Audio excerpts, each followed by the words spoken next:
What is up, Earth's mightiest subscribers? It's Ernie, Blerd Without Fear. Welcome back to the channel. Last time we talked about the Immortal One. He had just put paws on the Sasquatch, who had recently been possessed by a being from beyond the green door. His own father, Brian Banner. Literally the worst father on Earth. And now that he's absorbed all of Sasquatch's gamma radiation, he too is now possessed by his awful patriarch.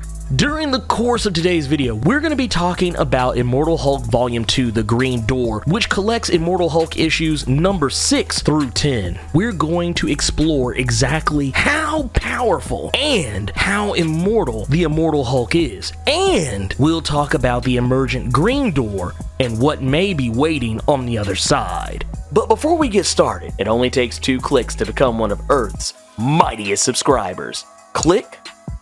Since Immortal Hulk number 5, when Hulk absorbed Brian Banner along with the Sasquatch's gamma energies, the not-so-jolly green giant has been restless and demands to be set free, as it's forced to stare down Brian Banner on the other side of what is presumably the Green Door. Only Bruce isn't aware that Brian is in his head now. He knows something or someone came along with all that gamma, he just doesn't know who or what it is yet. One thing we've learned since Immortal Hulk number 1 is that despite Bruce and Hulk once having the dynamic of brains and brawn respectively, things have changed. Hulk is not only the muscle of the operation, he's the brains now too. He's capable of far greater intelligence than Bruce, not just on a scientific level, but on a primal and mystical level as well. Hulk's mystical intuition can even guide Bruce to do things he's not even aware that he's being pushed to do. Even able to guide Bruce's hand to write rudimentary messages to give Bruce more claro hints of where to go and what to do. And Hulk wants Bruce to go home. Not just any home though. The place the Hulk was originally born. The test site of the gamma bomb that created the Hulk, and the one place on Earth where he's at the height of his power. The only problem is that along the way, multiple challengers, some new, some not so new, run up to get done up, each placing their quarter against the arcade cabinet screen, waiting to get their fades lined up tight. The first are the Avengers. Thanks to the fight between Hulk and Sasquatch, the world now knows without a doubt the Hulk is back, and he's more dangerous than ever before. And since Sasquatch's alter ego, Walter Lankowski, is an Alpha Flight team member, a team led by Captain Marvel, it now comes under her jurisdiction to handle the emergent Hulk issue. But trust me, Carol honestly has zero interest in pursuing Bruce and his monstrous better half. She's not doing it for herself, she's doing it for Lankowski.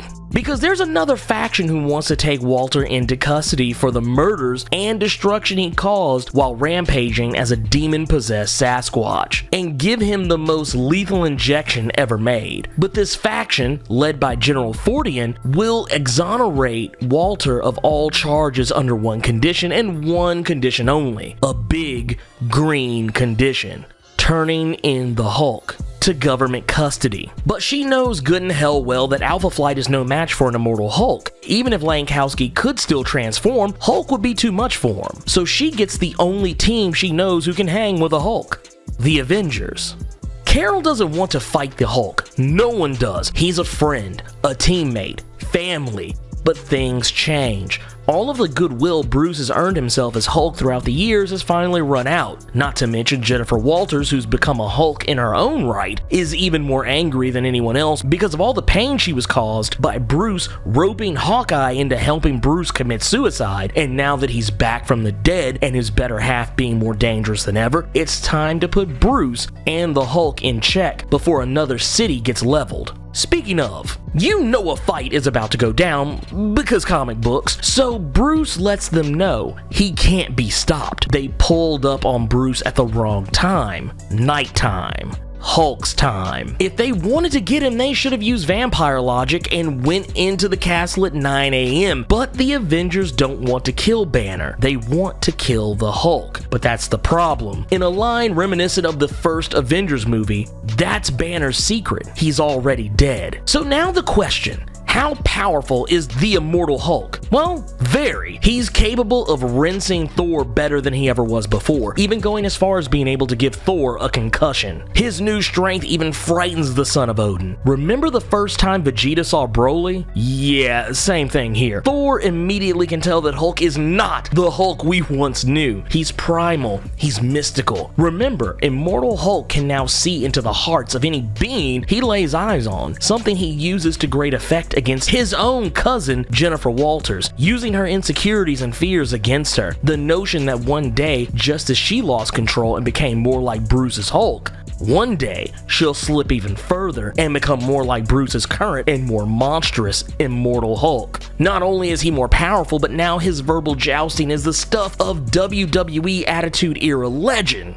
Speaking of legends, Thor even believes this Hulk is more akin to the beings of legend that walk the other realms Thor has traveled. Things the lowly land of Midgard would deem Dungeons and Dragons shit. And he even believes that through science and rage, Earth may just have given birth to the closest thing to a god this planet would ever produce. An Immortal Hulk. And maybe he isn't even a god. Maybe he's something closer to a devil, a moniker the Immortal Hulk seems quite taken with.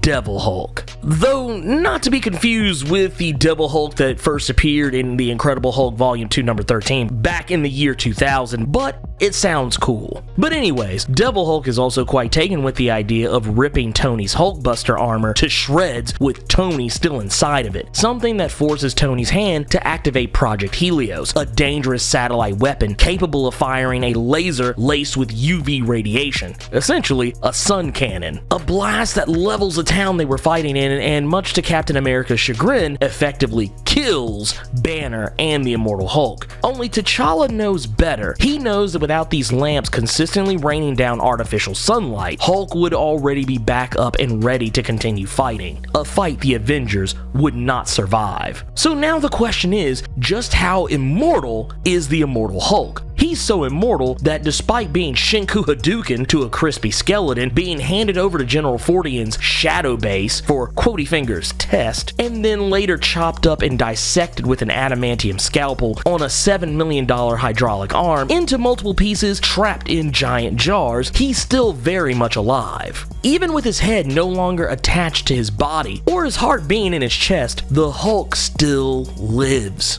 He even survived his hypothalamus being destroyed. He's even capable of moving each of his body parts despite not being connected to any of them. One caveat is that these parts only maintain life when they're close to Hulk's head. Taken further away, the parts would likely shrivel up and die until they were brought back within range, which only seems to be about a few feet. So chop him up and bury his parts on all corners of the globe, or hell, shoot him into space, and you've just defeated a Hulk. But you see, Hulk isn't defenseless here as the scientists of Shadowbase believes. This organization that seemed to have been operating as a standardized government organization, and well, apparently they're not. Hulk is capable of not only moving his extremities, he could have left any time he wanted. He was never in any danger.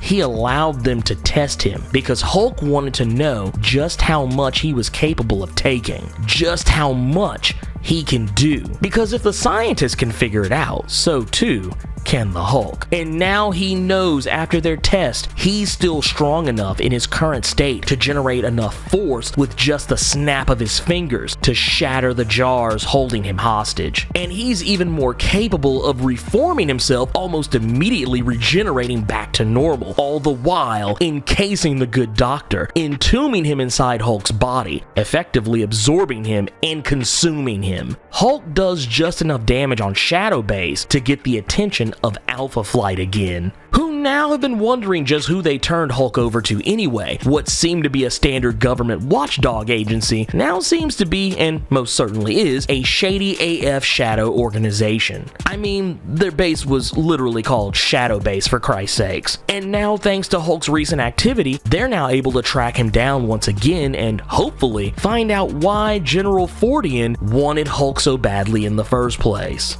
And now that Hulk has made his way back to the Gamma test site where everything started so many decades ago in Incredible Hulk #1 in 1962, he's stuck contending with the image of his father, Brian Banner, everywhere he goes, in every reflection, in every reflective surface. He's been haunted by it, even as far back as the fight against the Avengers when he could see Brian's visage in the reflection of Cap's shield. And now he's everywhere, and being just enough of a nuisance to distract Hulk from the real threat. General Fordian has concocted a new scheme to get Hulk back, and he's enlisted Carl Crusher Creel, the Absorbing Man.